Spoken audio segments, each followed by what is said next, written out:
Oke, selamat siang teman-teman semua. Makasih udah datang ke sesi pelatihan fact checking on-site ini yang ada di UMN. Dan kali ini kita bakalan belajar fact checking live. Ada live demo juga, bakalan dijelasin tools-tools yang digunakan oleh fact checker juga. Yang mana speaker kita pada hari ini Mas Adi dan Mbak Ika juga sudah hadir di sini. Saya bakalan membacakan bio-nya. Mbak Ika ini adalah fact checker dari Tempo dan beliau juga adalah Sekretaris Jenderal dari AJI Indonesia. Dan juga Mas Adi Syafitra ini adalah salah satu fact checker Mavindo yang juga fasilitator dari Hoax Resistance Class and Fact Checking Class. Okay. Untuk Mas Adi, silahkan Mas untuk memulai sesinya.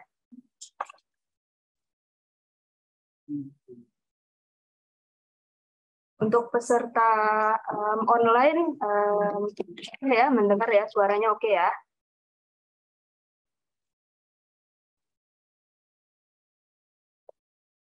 Saya izin buka masker.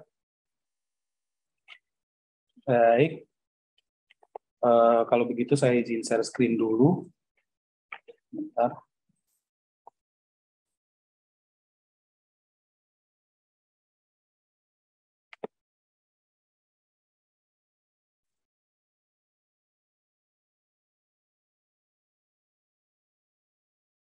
Ya,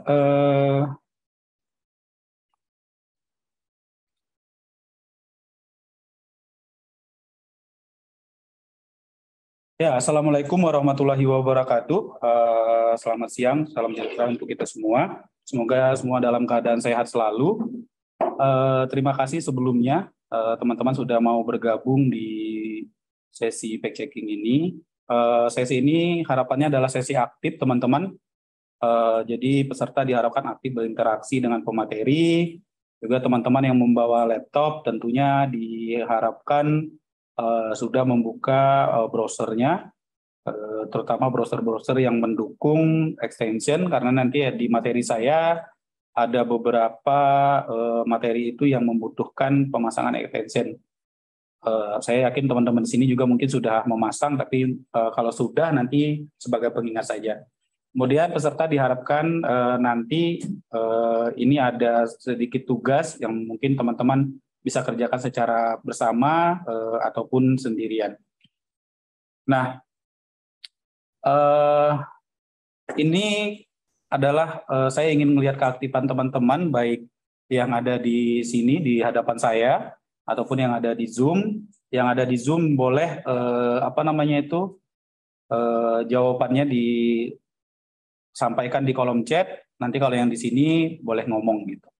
Nah, saya ingin ngajak teman-teman untuk melihat sebuah video pendek dan saya ingin nanti meminta tanggapan teman-teman terhadap apa sih yang teman-teman dapatkan dari video ini.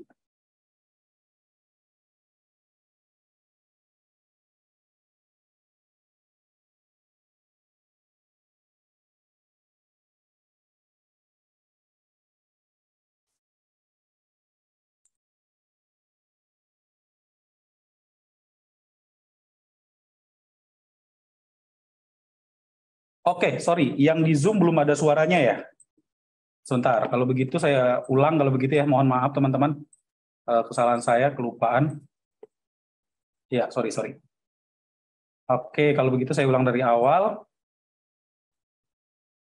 Karena sebenarnya videonya belum juga terlalu panjang.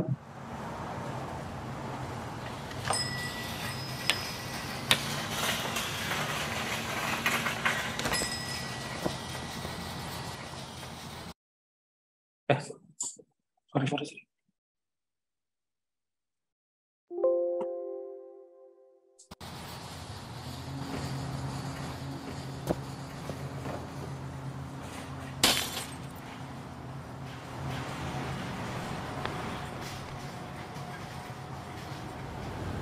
Sekilas terlihat. Yakin itu benar? Nah, teman-teman yang di Zoom boleh dong diketikkan kira-kira apa sih yang teman-teman dapatkan gitu dari video ini. Sementara saya minta pendapat dari teman-teman yang ada di sini. Ada mbaknya yang lagi serius kerja, nggak apa-apa. Ya, banyak betul. Iya, tadi kan ada video pendek tuh. Kira-kira pendapatnya apa sih, Mbak? Semua yang terlihat sekilas itu benar. Oke. Ya, tinggal baca yang di atasnya aja ya. Persepsinya itu. Ya benar teman-teman. Jadi benar sih, nggak semuanya yang kita lihat itu adalah seperti yang kita pikirkan gitu. Dan kadang kalanya kita tuh melihat sesuatu, terus kita pikir itu benar atau kita pikir itu salah, malah kebalikannya. Dan ini yang sering terjadi, terutama sekarang di media sosial teman-teman. Kadang kita ngelihat foto, kadang kita ngelihat konten, apalagi kalau konten tanpa narasi, kita pikir sudah sesuai dengan apa yang kita pikirkan, ternyata tidak sesuai. Nah, saya akan coba membawakan materi ini dengan 5W1H, jadi dengan memulai dengan beberapa pertanyaan. Yang pertama, siapa? Ya tadi kalau siapa saya sudah dijelaskan oleh Kak Irma, saya Disha Pitra, mungkin tadi kurang jelas. Saya adalah salah satu pemeriksa fakta di Mapindo. Mapindo itu apa? Atau Mapindo itu sebenarnya siapa sih? Mapindo itu adalah Masyarakat Anti Fitnah Indonesia. Bisa dibilang sampai saat ini adalah satu-satunya organisasi yang memang dibentuk khusus untuk melakukan perlawanan terhadap hoax. Karena banyak teman-teman komunitas anti hoax di luar sana yang dibentuk oleh masyarakat, tapi memang sifatnya baru komunitas gitu, dan belum ada badan hukum. Nah, Mapindo sampai saat ini adalah satu-satunya organisasi kerelawanan yang berbadan hukum. Nah, tentunya selain kerelawanan, Mapindo sendiri punya tenaga profesional, terutama di bidang pemeriksaan fakta, termasuk salah satunya saya gitu. Jadi saya di Mapindo itu sifatnya profesional, meskipun sampai saat ini profesi pemeriksa fakta itu belum jelas ada di mana gitu. Jadi bukan mungkin kalau teman-teman yang jurnalis kan jelas wartawan gitu. Tapi kalau kami kayaknya baru di Mapindo gitu ada profesi pemeriksa fakta. Mungkin di organisasi pemeriksa fakta yang terbentuk baik di kampus ataupun di lembaga pemerintahan ada juga, tapi sekali lagi profesi pemeriksa fakta ini belum 100% jelas gitu. Semoga kedepannya sudah makin jelas, sudah tahu tempatnya di mana. Nah, sekali lagi memperkenalkan bahwa Mapindo itu punya situs teman-teman. Yang pertama turnbackhoax.id, itu milik Mapindo yang dikelola oleh Mapindo. Isinya adalah database dari artikel-artikel periksa fakta yang kami buat. Kemudian ada cekfakta.com. Nah, cekfakta.com ini adalah kalau menurut saya pribadi adalah kolaborasi yang keren antara teman-teman yang tergabung di Aliansi Jurnalis Independen dan teman-teman yang tergabung di Asosiasi Media Cyber Indonesia, dan tentunya didukung oleh Mapindo dan oleh Google News Initiative. Kenapa saya bilang keren? Karena mungkin ini adalah kolaborasi pertama yang ada yang menggabungkan beberapa teman-teman media bekerja sama, yang salah satu kegiatannya itu yang sudah terjadi adalah periksa fakta langsung di Pilpres 2019 dan dilanjutkan kemarin Pilkada 2020, nanti mungkin Pilpres tahun 2024 kegiatan kolaborasi ini akan terus berlanjut. Nah, selain dengan teman-teman media, tentunya Mapindo tidak bisa berjalan sendiri, tidak bisa berdiri sendiri juga untuk melakukan perlawanan terhadap hoax. Kita ada beberapa kolaborasi lain, baik dengan lembaga pemerintahan, dengan lembaga riset, dengan lembaga pemeriksa makanan dan obat-obatan, dengan perusahaan teknologi, serta dengan organisasi lainnya. Nah, pertanyaan kedua adalah apa? Saya yakin teman-teman di sini kalau ditanya hoax itu apa, pasti udah tahu ya. Atau masih perlu saya tanyakan? Apa itu hoax? Ada yang mau jawab? Sukarelawan aja, daripada saya tunjuk lagi, terus kaget. Ada? Ada yang mau jawab? Bebas, tinggal sebutin aja. Apa sih sebenarnya itu hoax? Kabar bohong. Ada lagi? kabar atau informasi bohong? Oke, informasi bohong ya. Sebenarnya kalau ditanya definisinya pasti jawabannya ujungnya adalah bohong ya. Mau informasi, mau apa namanya itu konten, mau foto, itu pasti ujungnya adalah bohong. Tapi kalau kita ngomongin hoax pasti semuanya udah tahu lah definisinya apa. Nah, di dalam hoax ini sendiri kita mengenal ada dibagi, kalau di Mapindo tuh kita bagi jadi tiga jenis gangguan informasi. Yang pertama adalah misinformasi, informasi yang salah, tapi orang yang bagi ini tuh percaya itu benar. Tapi motifnya biasanya adalah ketidaksengajaan. Dalam artian kadang juga motifnya adalah dia karena ya dia tidak tahu sebenarnya kalau itu adalah informasi yang salah. Jadi dia kadang ikut-ikutan doang atau karena dia percaya itu benar. Kemudian ada disinformasi. Nah, ini yang cukup bahaya karena ada informasi yang salah dan orang yang membagikannya tahu kalau itu salah, tapi tetap dibagikan. Nah, ini yang bahaya teman-teman. Inilah yang dampaknya cukup buruk bagi kita. Kemudian ada yang namanya malinformasi. Jadi malinformasi ini adalah informasi yang memiliki kebenaran, baik dalam separuhnya atau keseluruhannya, tapi penyajiannya dikemas dan diberikan rupa untuk melakukan tindakan yang merugikan bagi pihak lain. Apa itu? Salah satunya adalah informasi yang berisi data pribadi. Nah, informasi yang berisi data pribadi ini biasanya adalah informasi yang benar, tidak ada yang salah. Tapi orang yang membagikan informasi ini ke media sosial ataupun kemanapun, itu biasanya tujuannya buruk. Nah, salah satu modusnya ataupun tindak kejahatannya adalah disebut doxing. Dan ini sudah pernah terjadi, mungkin nanti Mbak Ika bisa cerita sedikit apa rasanya di doxing, bagaimana rasanya ketika informasi yang seharusnya bukan konsumsi publik, itu dibagikan oleh orang yang ingin menimbulkan dampak buruk bagi kita. Nah, ini adalah contoh disinformasi. Jadi ini contoh disinformasi dan misinformasi. Jadi ini bisa dibagikan oleh orang yang tidak tahu kalau ini adalah informasi bohong. Ada juga yang membagikan ini adalah orang yang tahu ini adalah informasi yang salah. Nah, ini contohnya. Jadi contohnya itu ada video yang dibagikan seolah-olah ini terkait dengan vaksin COVID. Padahal kenyataannya ini adalah kejadian pada tahun 2018 yang pada saat itu vaksin COVID saja belum ditemukan gitu. Sehingga ini tidak ada kaitannya videonya. Nah, ini adalah contoh bahayanya ketika informasi pribadi kita itu dikolek atau dikumpulkan oleh oknum yang tidak bertanggung jawab dan dijadikan sesuatu yang bisa berdampak buruk bagi kita. Ini saya punya video, silakan ditonton lagi. Hey Serena. Yeah? What you got in your bag? It's my new heels for graduation.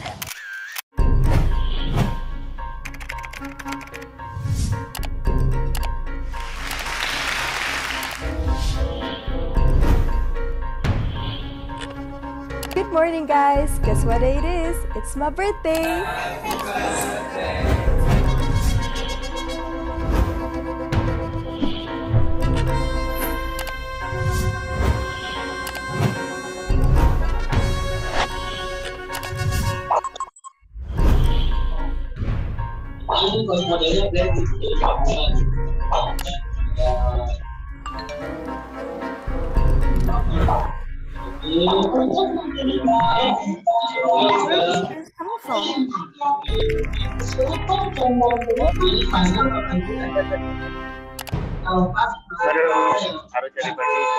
Ya, di mute aja dari Zoom-nya.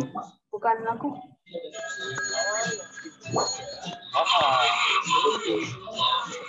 Jadi host.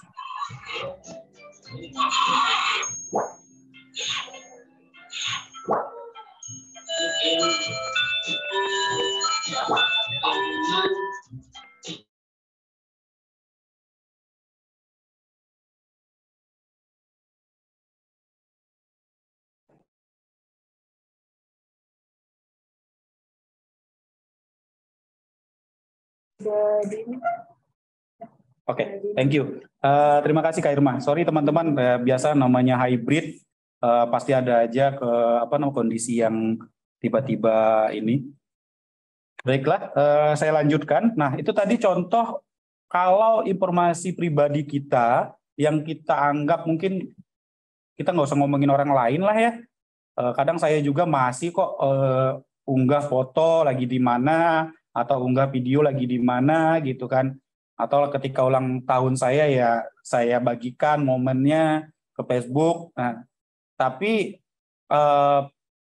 momen itu dibagikan untuk umum, untuk publik gitu.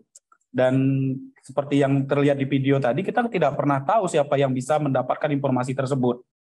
Kita mikir kita tuh cuman dilihat oleh orang-orang yang kita kenal gitu kan. Padahal ada kok orang-orang di luar sana yang tidak kita kenali, ternyata bisa saja menggunakan informasi pribadi kita untuk melakukan tindak kejahatan. Jadi pesannya adalah ya hati-hati. Boleh kok, tetap boleh kok untuk update di media sosial, tapi jangan sampai data pribadi kita ikut tersebar. Oke, nah kemudian selanjutnya adalah jangan anggap remeh hoax teman-teman, karena ini yang terkait pandemi ini saja, terkait COVID, ada beberapa contoh ketika informasi yang kebenarannya masih diragukan tapi sudah beredar di luar sana, itu bisa mempengaruhi banyak orang gitu. Jadi bukan cuma satu orang, tapi kalau ini yang contoh yang ada di berita ini, satu dusun gitu, satu desa loh.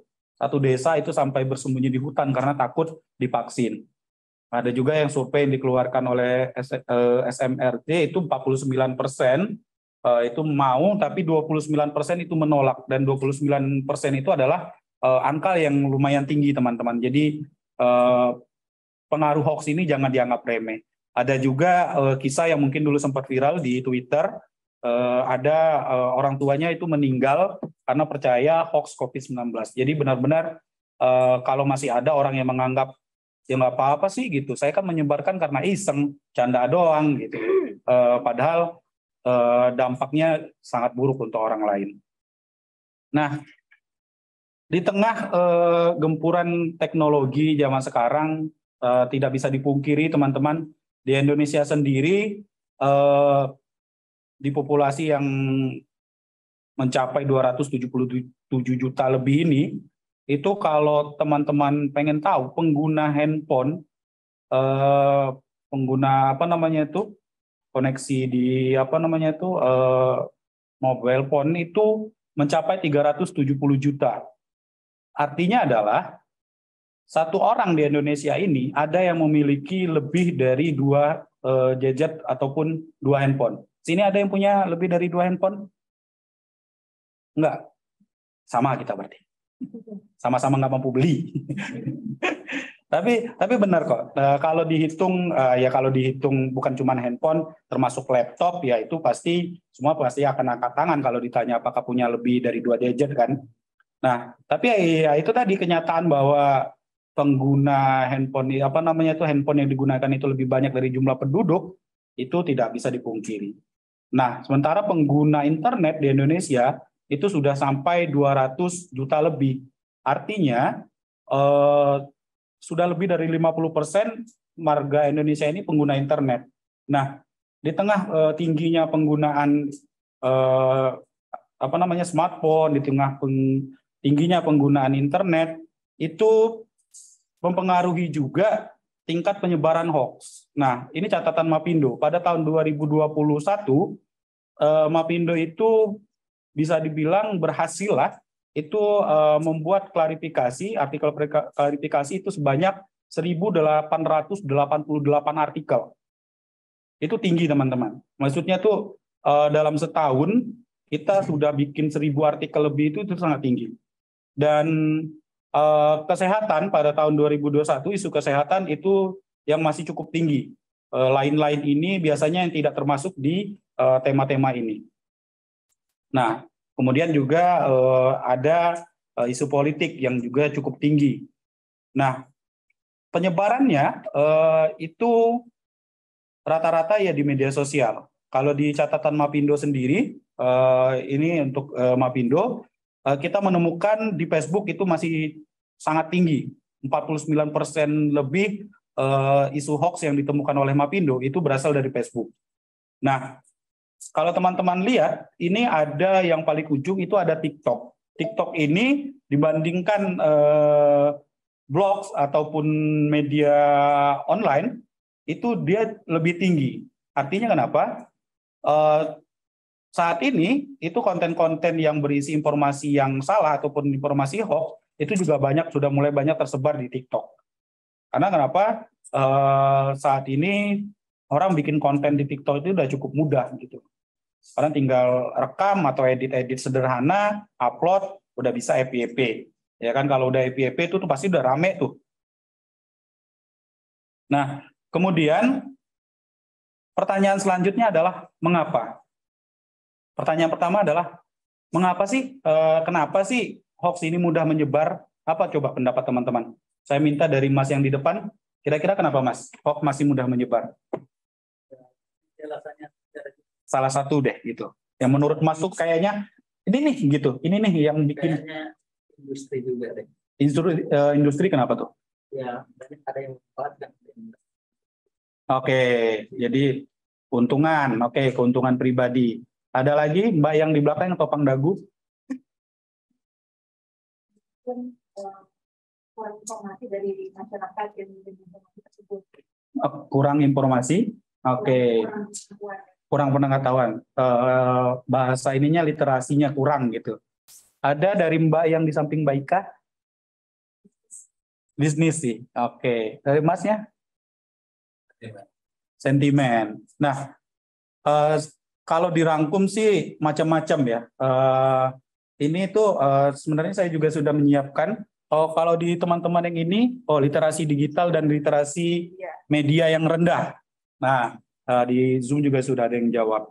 Benar banget, jadi yang disebutkan oleh teman-teman itu tidak ada yang salah. Pengaruhnya memang cukup kuat, sehingga hoax ini masih mudah menyebar. Dan ini ada jawaban juga yang coba kami rangkum, Mapindo rangkum dari berbagai edukasi, sehingga benar tadi. Yang pertama adalah literasi, baik literasi secara umum ataupun literasi digital, karena memang saat ini kita kebanyakan ada ya di dunia digital gitu, dan berpikir kritis yang belum merata. Itu yang paling mempengaruhi. Yang selanjutnya adalah kurangnya rasa percaya masyarakat dan pemerintah.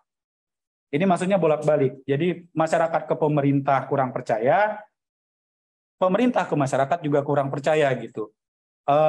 Kalau masyarakat ke pemerintah kita tidak usahlah sebutkan contohnya ya, sudah banyak juga yang terjadi. Tapi kalau pengen tahu kayaknya kurangnya rasa percaya pemerintah ke masyarakat adalah kadang ada aturan-aturan yang menurut kita itu terlalu sepele lah untuk kita lakukan gitu.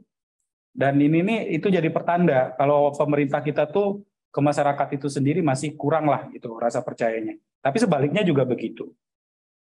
Yang ketiga yang dijawab oleh Mas Munawar tadi sentimen, dan ini termasuklah di polarisasi masyarakat.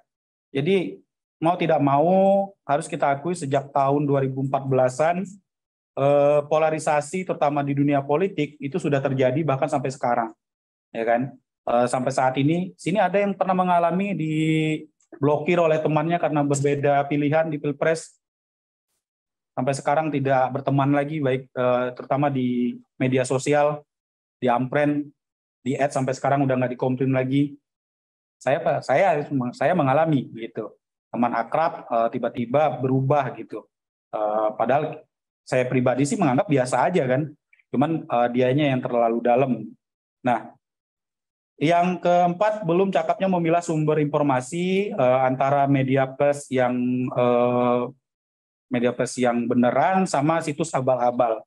Mau tidak mau harus kita akui, kadang kita sendiri, saya sendiri pun kadang-kadang masih suka kalau nggak memperhatikan secara detail, kadang suka ketipu nih sama situs abal-abal yang kadang itu mencatut nama media-media gitu.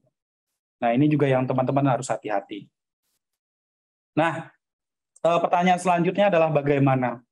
Yang pertama mungkin ini terlalu simpel sih untuk saya jelaskan, tapi bagaimana sih harusnya sikap kita tuh saat kita menerima informasi? Mungkin kalau teman-teman di sini saya yakin sudah menerapkan inilah terutama mungkin kebanyakan di sini adalah teman-teman jurnalis. Jadi harusnya ketika pertama kali kita menerima informasi, kita tuh baca dan lihat seluruh, jangan cuma baca judul, ya kan?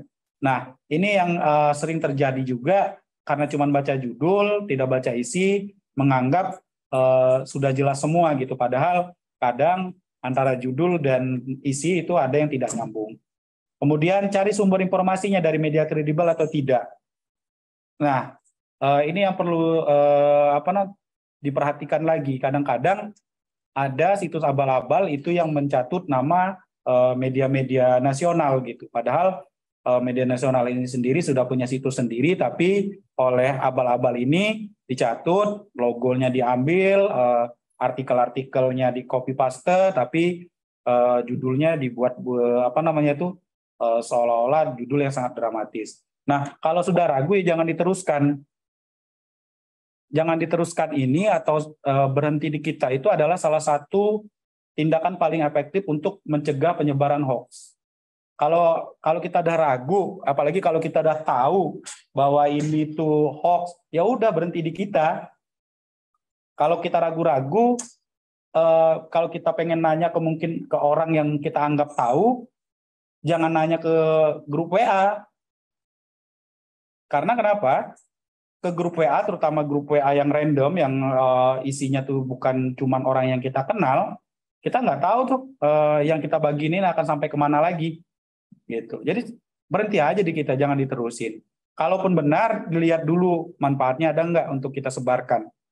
Nah, kuncinya mungkin adalah saring sebelum sharing, kemudian verifikasi sebelum berbagi, dan yang paling menurut saya agak urgent sekarang adalah posting yang penting, jangan yang penting posting.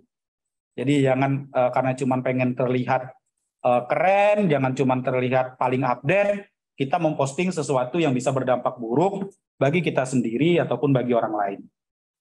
Nah, selanjutnya tadi seperti yang saya sebutkan di awal, teman-teman juga bisa melihat artikel-artikel peristiwa fakta. Kalau yang punya Mapindo itu di turnbackhoax.id, itu khusus yang dibuat oleh Mapindo. Kalau ingin lihat yang juga berasal dari teman-teman yang tergabung di kolaborasi cekfakta.com, itu bisa di cekfakta.com.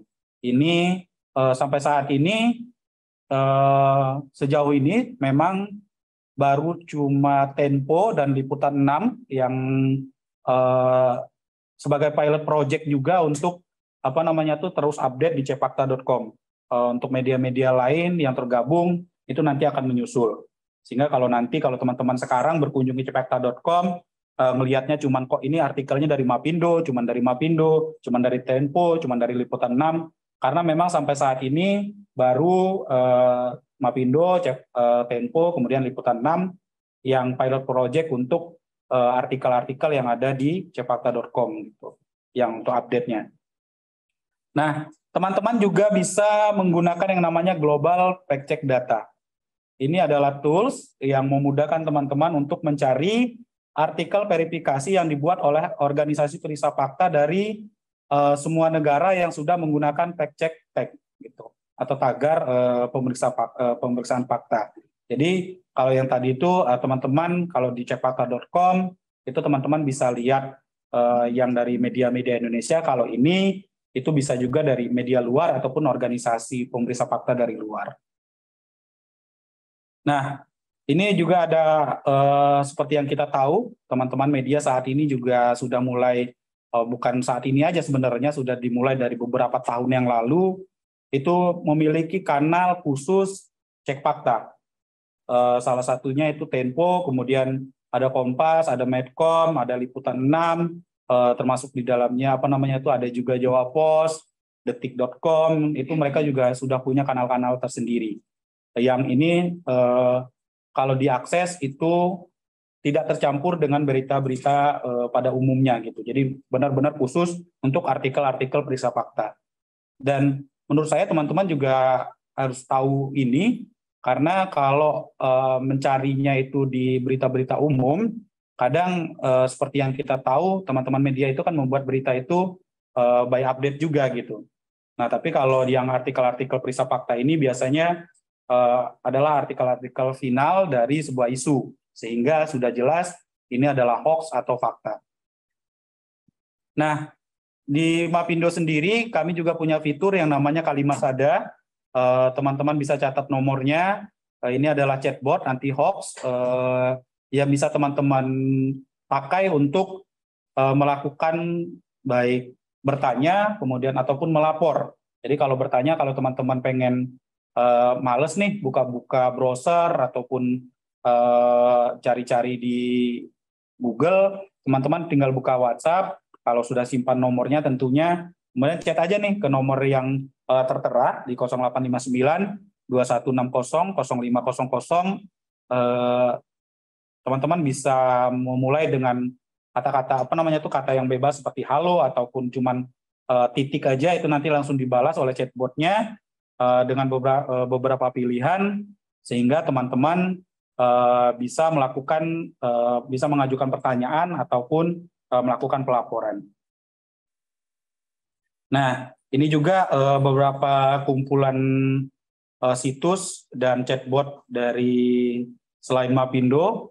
Jadi kalau teman-teman ingin cek yang khusus terkait hoax COVID, itu bisa di covid.go.id/p/hoaxbuster, atau bisa juga di hoax.infovaksin.id, atau teman-teman juga bisa, kalau tadi saya sudah jelaskan ada chatbot Mapindo, ada juga chatbot Liputan 6. Kalau tidak salah, Tempo juga punya ya Mbak ya?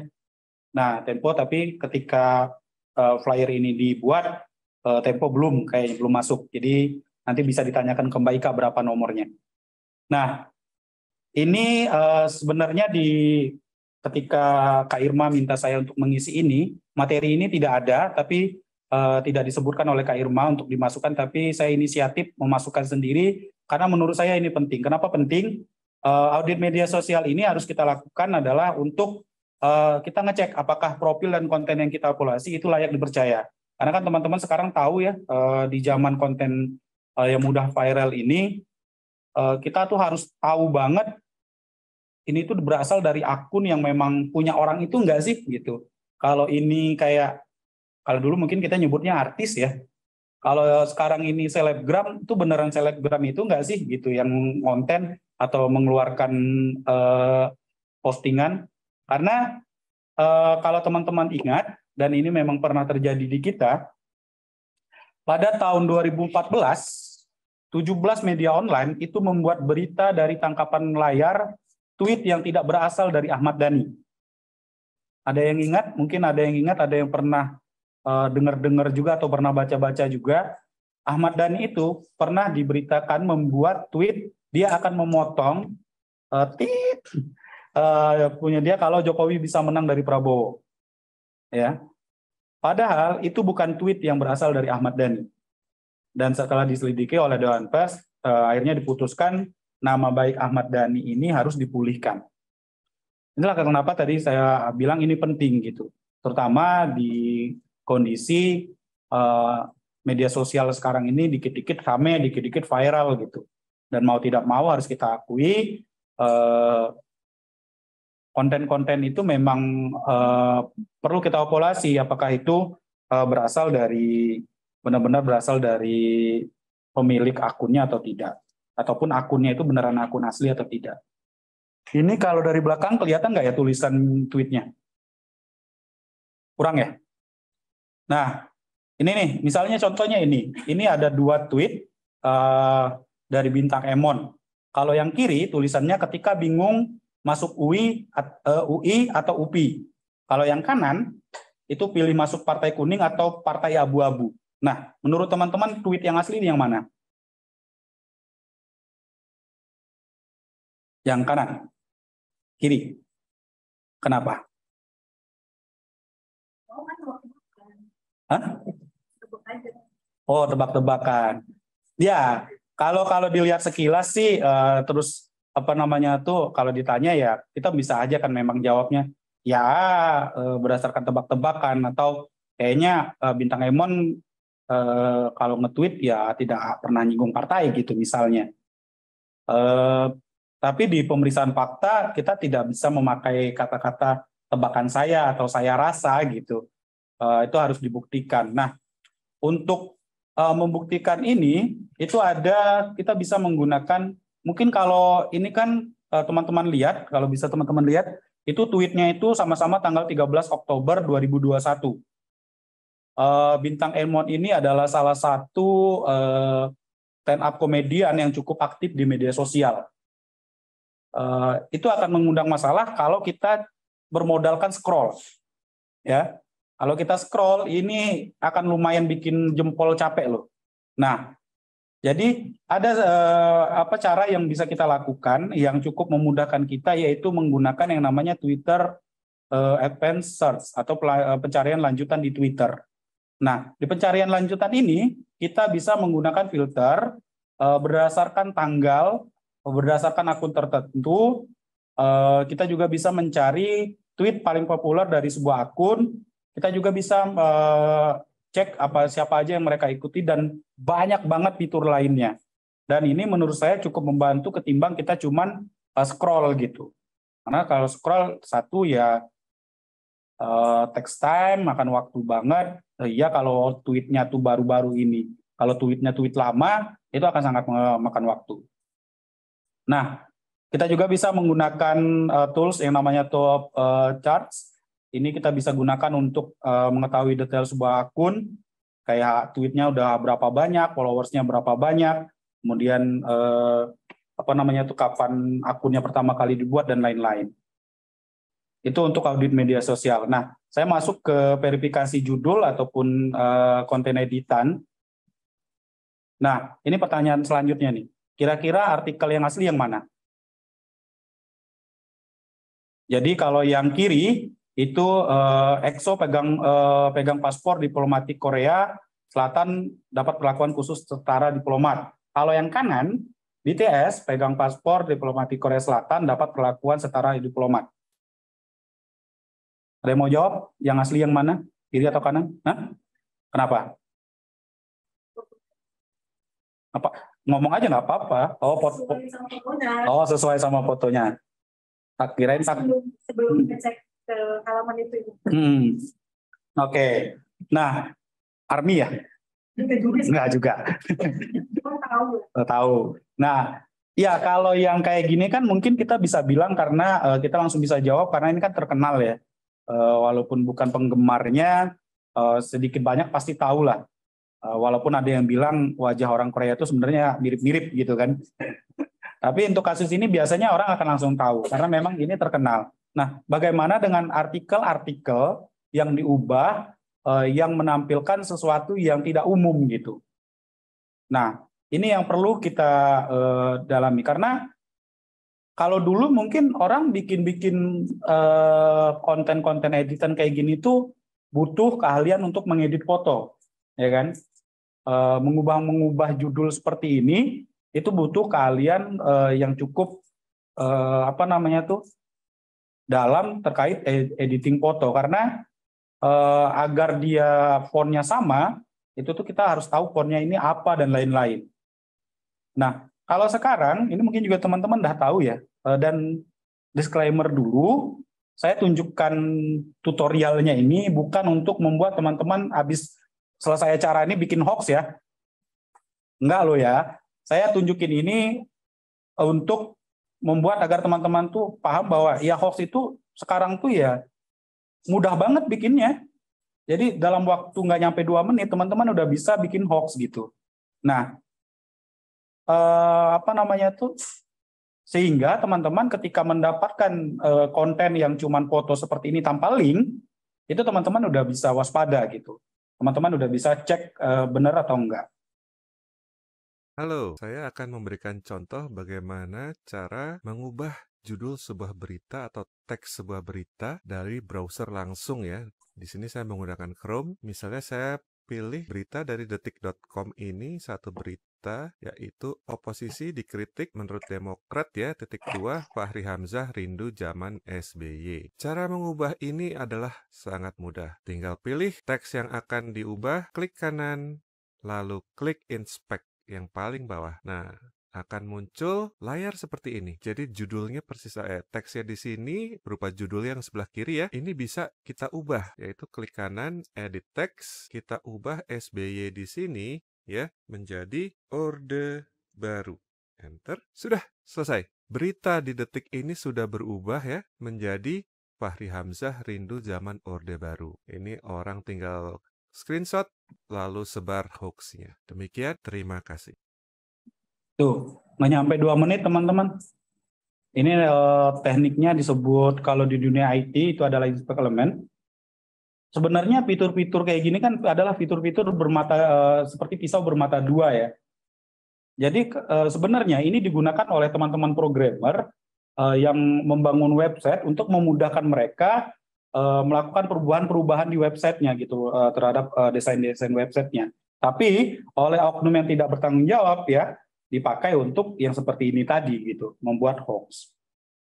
Nah, ini adalah saya akan menunjukkan video lagi cara yang bisa kita gunakan untuk melakukan pencarian di Google, tapi ini yang agak lebih detail gitu. Jadi kalau teman-teman sekarang, saya yakin teman-teman udah jago lah kalau googling. Cuman mungkin yang akan saya bagikan adalah sedikit trik agar pencarian itu lebih detail. Saya ingin mengajarkan soal power googling, yaitu melakukan googling dengan menggunakan parameter-parameter khusus. Misalnya kita ingin mencari berita tentang vaksin Nusantara dengan BPOM di situs detik.com. Kita bisa mengetikkan BPOM vaksin Nusantara dan tambahkan parameter site.2. Misalnya detik.com itu setelah titik 2 tidak boleh ada spasi ya.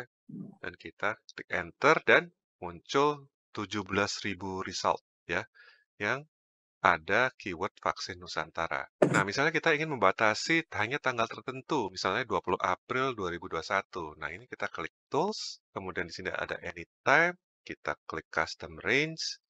Ini kita mundurkan jadi April 20 ya. Karena kita ingin cuma satu hari itu saja, maka kita klik sekali lagi, kita klik go, maka kita bisa menemukan berita tanggal 20 April 2021 di situs detik.com yang ada keyword vaksin Nusantara dan BPOM. Nah, misalnya kita ingin mencari berita ya, tapi yang keywordnya harus ada di judulnya. Kita bisa menggunakan InTitle. InTitle seperti ini ya, kemudian keyword yang dicari. Misalnya kita mau cari Terawan, klik ditemukan 877 result ya dari detik.com. Itu yang semua judulnya mengandung Terawan. Misalnya kita mau yang mengandung kata misalnya Lois ya, Dr. Lois kemarin. Kita bisa juga menggunakan seperti ini. Nah, misalnya kita cuma mau nama lengkapnya dari Dr. Lois, maka kita bisa menggunakan tanda petik Lois Owin ya. Jadi dia benar-benar hanya Lois Owin. Maka cuma ada 2 di sini yang muncul ya di atas. Ya tepatnya ada 9 tapi cuma 2 yang di peringkat atas di sini. Jadi ini adalah parameter-parameter yang bisa dipergunakan untuk melakukan power googling. Kita bisa menentukan situs mana, kita bisa menentukan judul beritanya harus mengandung keyword apa, dan kita juga bisa membatasi di hari apa misalnya atau di range tanggal berapa. Demikian, terima kasih. Ya, itu teman-teman. Jadi power googling ini kalau di dunia IT lagi itu sebutannya adalah dorking. Dork ini adalah trik yang digunakan oleh teman-teman programmer untuk mencari sesuatu tapi bukan lebih detail gitu sehingga langsung dapat apa yang mereka butuhkan. Nah, selanjutnya kita akan masuk ke verifikasi foto. Teman-teman, saya akan berbagi berbagai macam trik yang bisa teman-teman gunakan untuk memverifikasi ketika teman-teman misalnya ketemu foto atau konten di media sosial yang menurut teman-teman itu meragukan. Nah, misalnya seperti ini. Ini contoh, teman-teman misalnya ini kalau saya bilang dapat WA, teman-teman mungkin tahu kalau ini tuh pengirimnya adalah saya ya gitu ya, bukan dapat ini. Misalnya adalah ini. Ada yang ngirim konten seperti ini, foto dengan narasi seperti ini.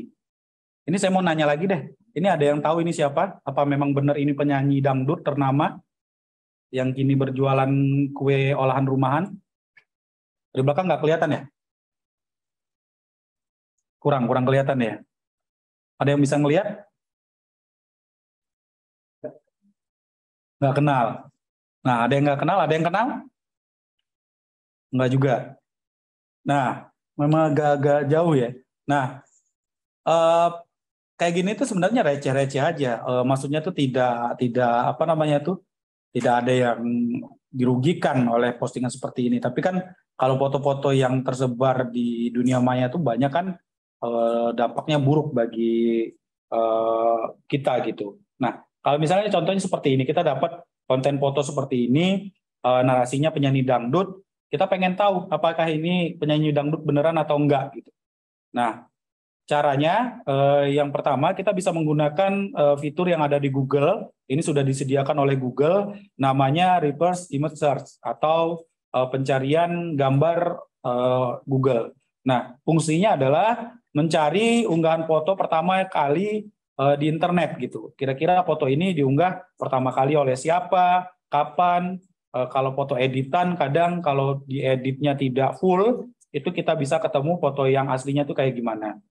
Nah, tools ini berguna untuk menelusuri foto-foto yang diambil dari internet. Tapi yang perlu saya tekankan dari awal adalah kita akan kesulitan kalau foto tersebut belum terekam oleh Google. Jadi kayak foto-foto amatir yang baru diunggah ke grup WhatsApp, baru diunggah ke Facebook,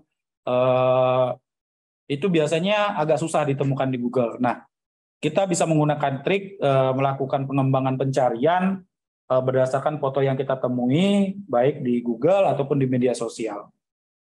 Sehingga makanya perlu saya tekankan di awal, sebenarnya tidak ada yang namanya peluru perak ataupun silver bullet. Jadi tidak ada tools yang sampai saat ini ya, tidak ada tools yang kita masukin foto langsung ketemu foto asli gitu. Kita masukin foto editan langsung ketemu foto editan tuh aslinya kayak gimana. Kalau sudah terekam di Google biasanya ketemu, tapi kalau belum, kita perlu mengembangkan pikiran kita untuk melakukan pencarian. Nah, ini ada beberapa toolsnya yang tadi di Zoom ternyata ada yang jawab tuh, ada yang kenal tuh. Ternyata Siskapul katanya. Nanti kita coba lihat apakah beneran Siskapul atau bukan yang dinyatakan sebagai penyanyi dangdut tadi. Nah, ini ada beberapa tools nih yang bisa teman-teman gunakan untuk verifikasi foto. Jadi ada Google Image, kemudian ada Yandex, kemudian ada Bing. Sebenarnya yang paling sering digunakan adalah Google Image, tapi perbedaannya dengan Yandex ataupun Bing, kalau Yandex, kalau teman-teman tahu, Google itu sekarang mereka agak ketat soal konten-konten yang berbau kekerasan ataupun pornografi. Kalau pornografi udah tahu lah. Tapi konten-konten yang berbau kekerasan seperti jenazah, korban kecelakaan misalnya ada darah dan lain-lain, itu biasanya oleh Google itu dibatasi sehingga kita susah tuh mengaksesnya. Nah, mengakalinya itu bisa pakai Yandex. Yandex ini adalah browser yang sampai saat ini tidak terlalu membatasi penggunanya untuk melakukan pencarian.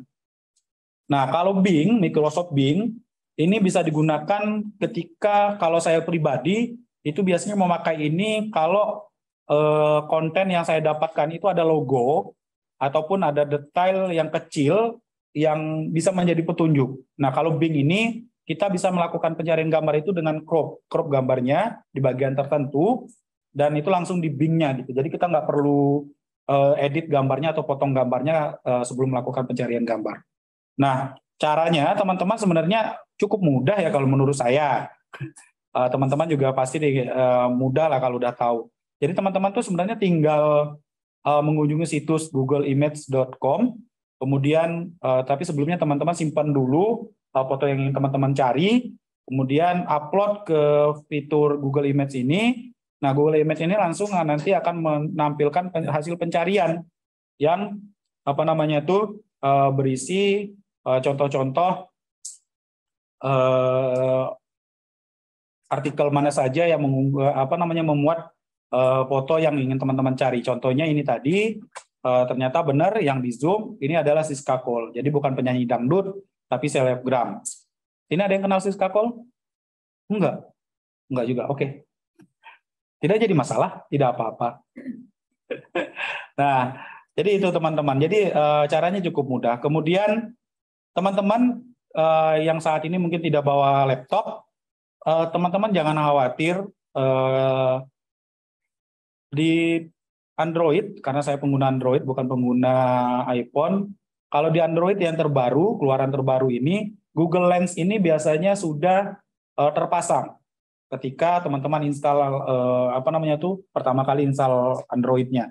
Nah, Google Lens ini kalau dulu sih biasanya digunakan oleh teman-teman yang merasa fitur kamera di handphonenya itu kurang bagus. Nah, itu biasanya menggunakan Google Lens ini untuk memperbagus kualitas fotonya. Nah, tapi kalau di dunia penulisan fakta ini kita bisa gunakan untuk melakukan pencarian terhadap gambar gitu. Caranya cukup mudah, teman-teman tinggal buka Google Lens-nya, kemudian arahkan kameranya ke gambar atau foto yang ingin kita cari, kemudian kita klik shutter.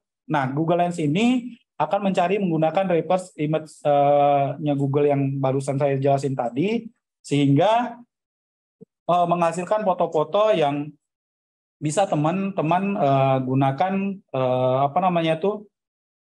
untuk membandingkan antara foto yang teman-teman dapatkan dengan foto yang teman-teman cari gitu. Apakah benar foto itu asli atau tidak, atau sesuai tidak dengan narasi yang teman-teman terima. Nah, ini adalah contoh penggunaan Google Lens. Oke, mari kita periksa apakah ada penyanyi dangdut terkenal atau ternama berjualan kue olahan rumahan. Jadi dengan menggunakan Google Lens, bisa diketahui bahwa, oh ternyata namanya Siska Cole. Nah, siapa nih Siska Cole? Coba kita lihat-lihat lagi. Ya, dan ini banyak ya beritanya. Dan kita coba lihat yang dari suara.com. Dan coba kita klik visit. Dan bisa terbaca di sana bahwa Siska Cole itu adalah konten kreator TikTok, bukan penyanyi dangdut. Iya, habis ya videonya. Ya, jadi itu cara penggunaan Google Lens. Saya rasa teman-teman yang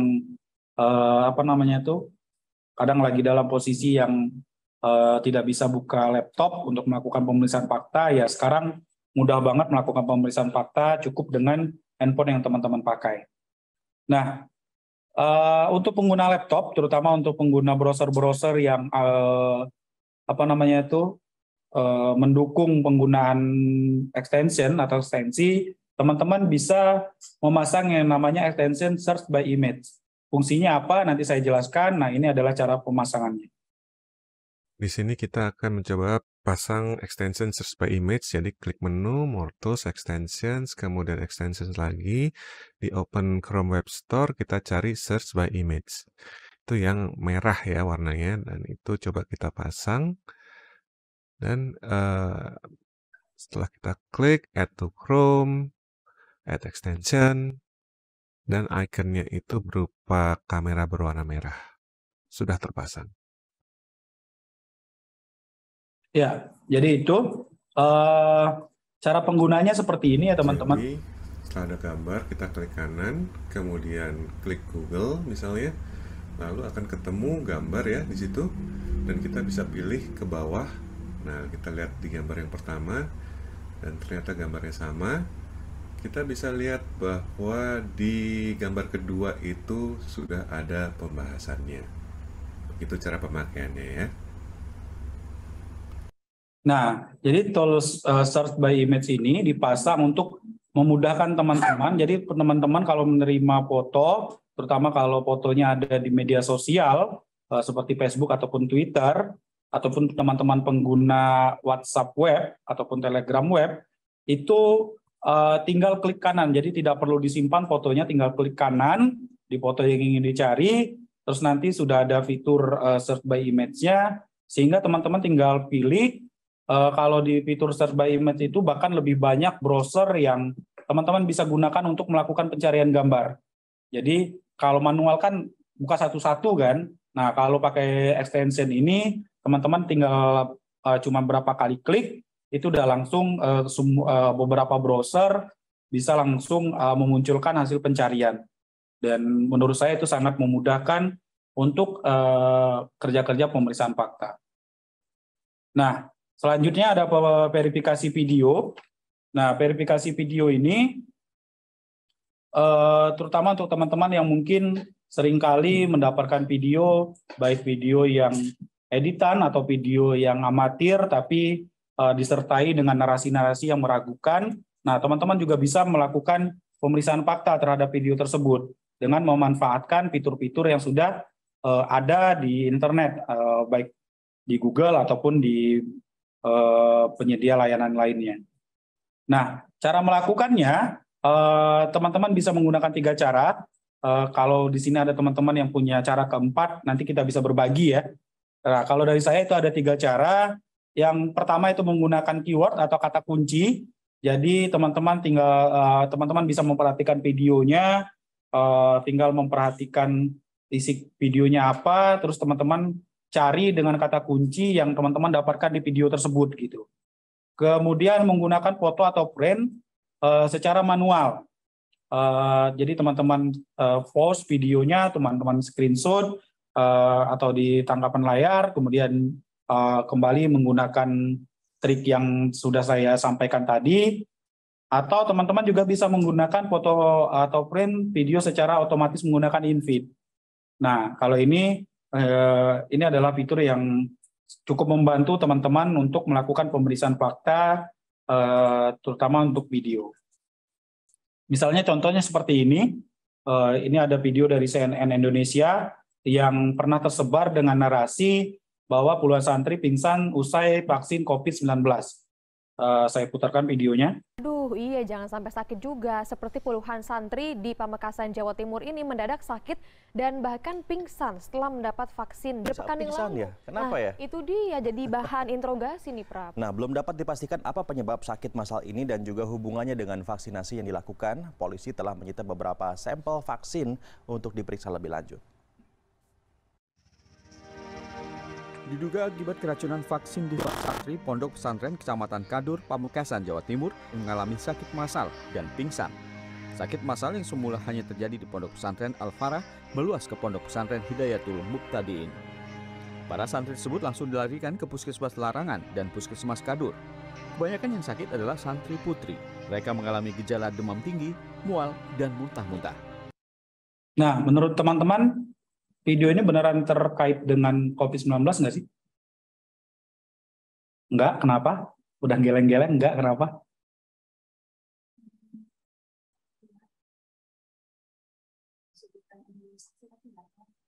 Imunisasi apa? Ada lagi? Nah, kalau teman-teman perhatiin, dari awal teman-teman perhatiin, ada 2 kali di video ini yang pertama itu dipotong, kemudian yang kedua suaranya agak dikacaukan. Nah, jadi kalau teman-teman tadi kakaknya di belakang tuh udah bener banget meragukan karena imunisasi tapi tidak disebutkan ini imunisasi apa gitu. Nah, itu sudah bisa menjadi bahan kita untuk melakukan pemeriksaan fakta. Karena yang pertama tadi, seperti yang saya sebutkan, kalau kita menggunakan kata kunci, kita tinggal langsung ketikkan saja gitu. Karena kan di videonya tersebut sudah ada judul ya, santri pingsan seusai imunisasi. Nah, kita bisa gunakan tuh kata kuncinya, kata kunci yang sama di pencarian. Karena itu adalah judul, biasanya langsung ketemu. Nah, itu langsung ketemu, ternyata itu tahun 2018. Jadi kalau teman-teman ingat materi saya yang awal tadi, nah ini mirip. Gitu. Bahwa itu adalah kejadian tahun 2018, yang jelas tidak ada kaitannya dengan COVID-19. Gitu. Nah, itu kalau pencarian menggunakan kata kunci. Bagaimana kalau kita ketemu video yang tidak ada, judul, tidak ada narasinya gitu.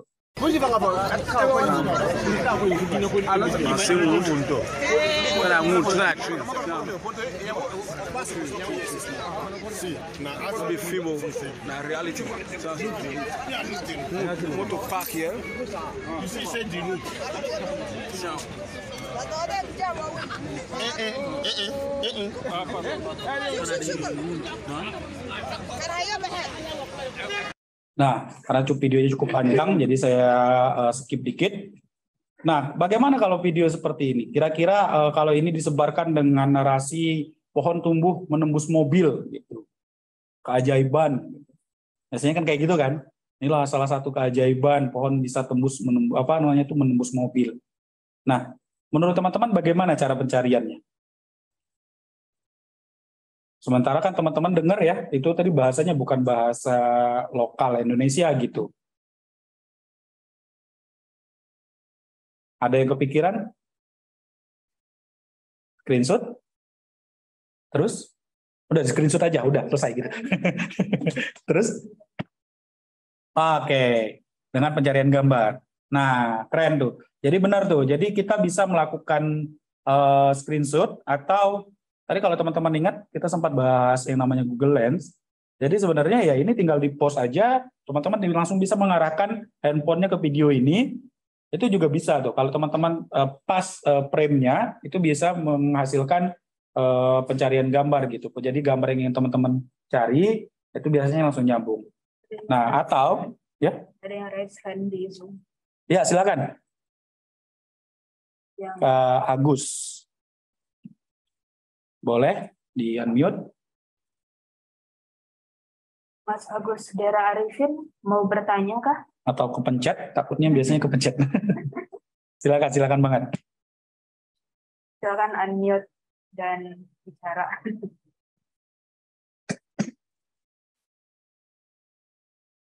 Kayaknya kepencet ya. Atau dia lagi kesulitan. Kita tunggu, jadi sambil menunggu Kak Agus, antara dia kepencet atau masih kesulitan menyalakan mic. Nah, tadi benar kata kakaknya, itu bisa di-screenshot. Jadi teman-teman tinggal post videonya, cari bagian yang kira-kira ini tuh bisa teman-teman gunakan untuk melakukan pencarian gambar.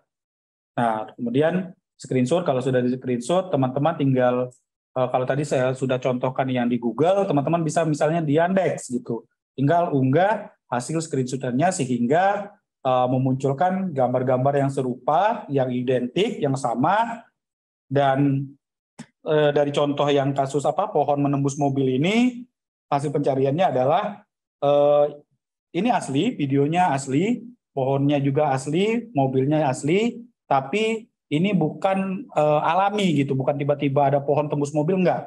Tapi ini adalah hasil karya seni yang ada di di Prancis sana gitu. Jadi memang dibuat gitu. Jadi kalau ada yang menyebarkan ini dengan narasi bahwa ini adalah keajaiban, tumbuh sendiri, nah itu yang salah. Nah, atau teman-teman juga bisa pasang extension yang namanya InVid. Ini adalah cara ketiga. Teman-teman tinggal pasang, berikut tutorialnya. Cara instalasi InVid. Jadi klik menu, kemudian More Tools, kemudian Extensions, dan itu klik Extensions, lalu open Chrome Web Store, ketik InVid, nanti akan ketemu ya Fake News Debunker InVid. Nah, itu diklik, kemudian Add to Chrome, Add Extensions, dan sudah selesai. Kita sudah mendapatkan InVid dalam Chrome kita. Nah, saya rasa juga teman-teman tidak terlalu kesulitan untuk melakukan pemasangan extension ini, karena memang ini adalah fitur yang terutama untuk teman-teman pengguna Google Chrome, itu memang sudah tersedia di Google Chrome-nya gitu. Tapi untuk pengguna browser lain seperti Firefox, Opera, dan beberapa browser lain, biasanya kalau saat ini sih biasanya sudah support untuk pemasangan extension ini. Nah, ini adalah contoh kasusnya yang bisa teman-teman lihat. Nanti kalau ingin praktek, bisa juga menggunakan cara seperti ini.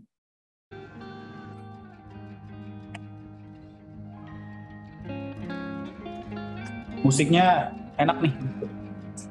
Ngantuk, makin ngantuk nih kayaknya.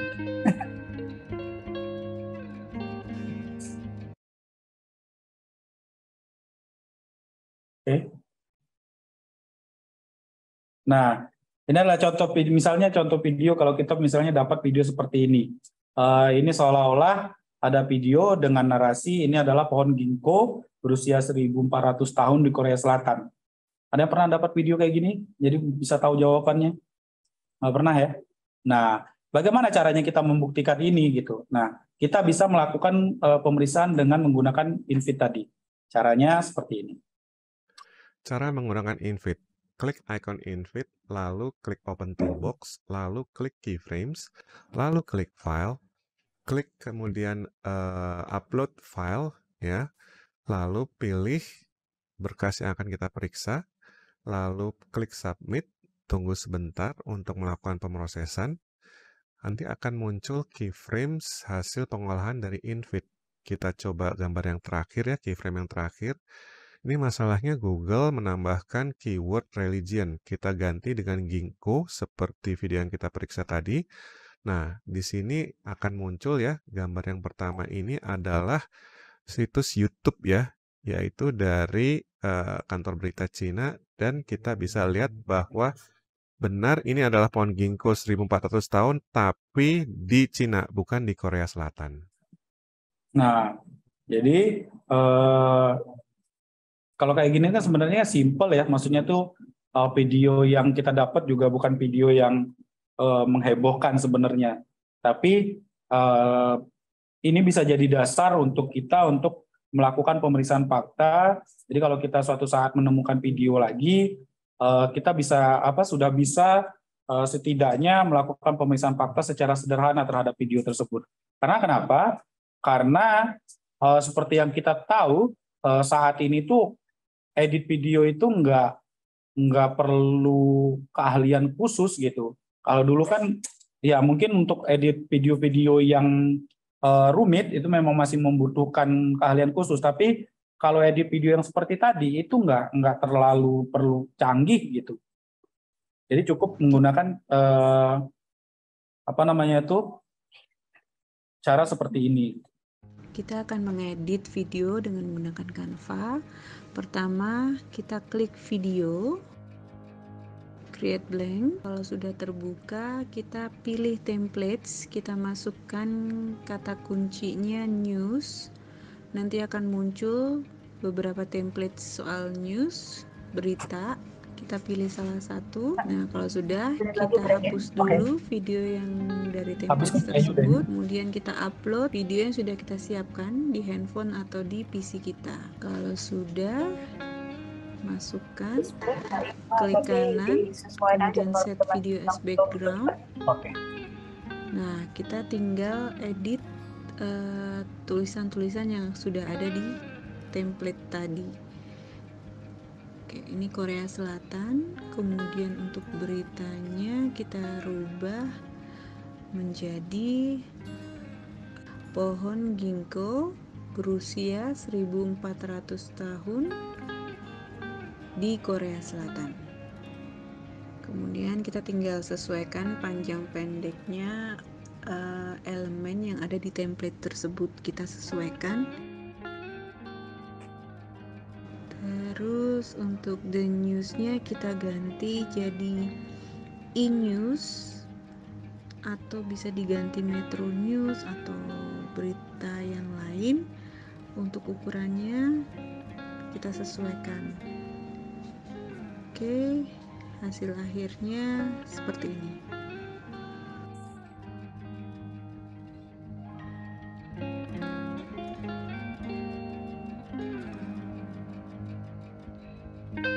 Nah, jadi itu teman-teman. Jadi mudah saat ini tuh bikin video editan dengan frame-frame kayak berita dari media TV itu udah nggak terlalu sulit gitu. Bahkan di Canva itu sudah banyak tuh template-templatenya, terutama untuk template-template berita dari TV luar negeri. Nah, permasalahan kita sekarang bukan cuma itu, kita juga menghadapi era yang namanya deepfake.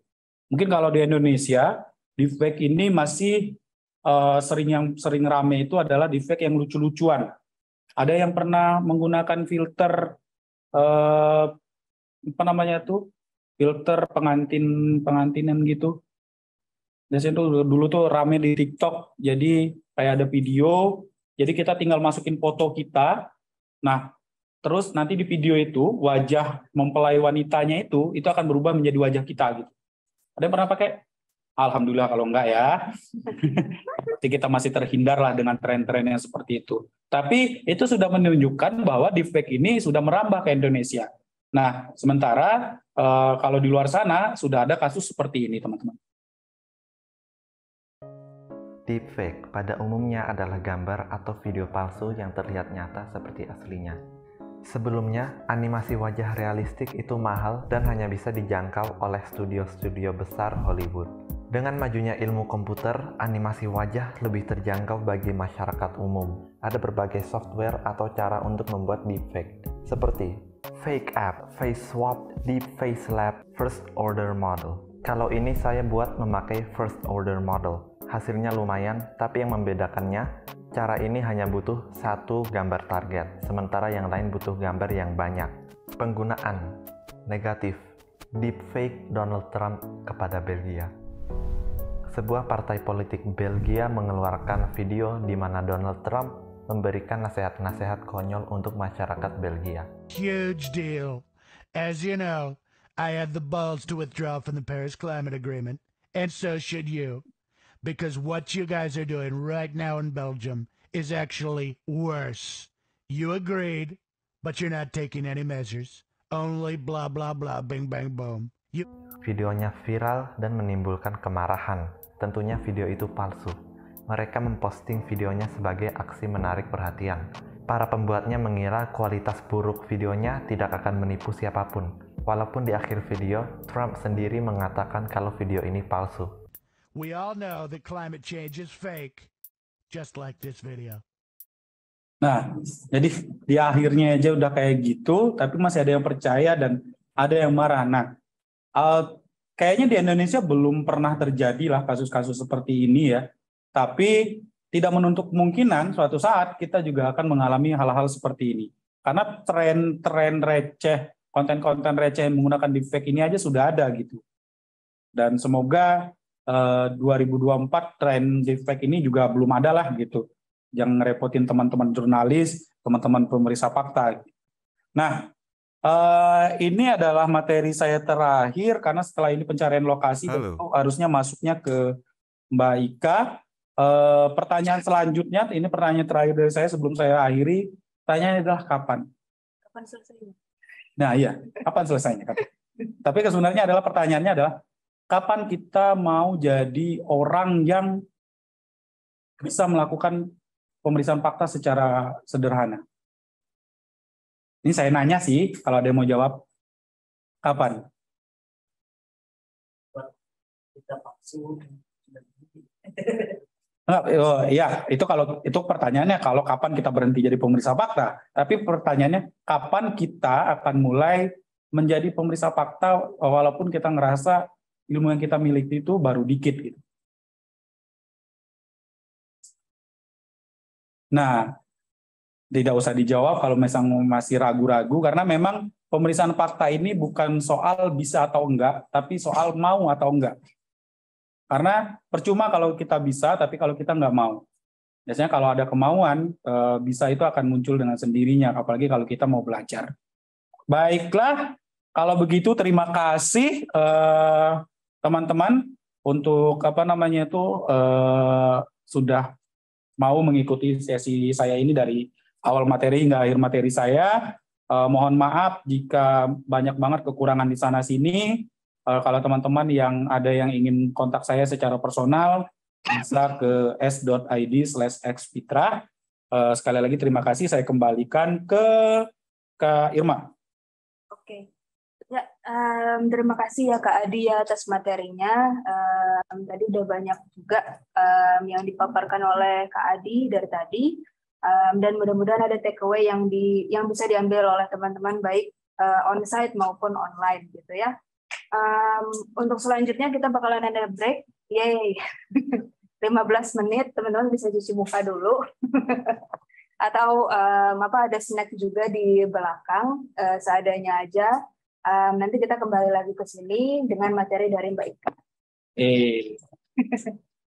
Terima kasih.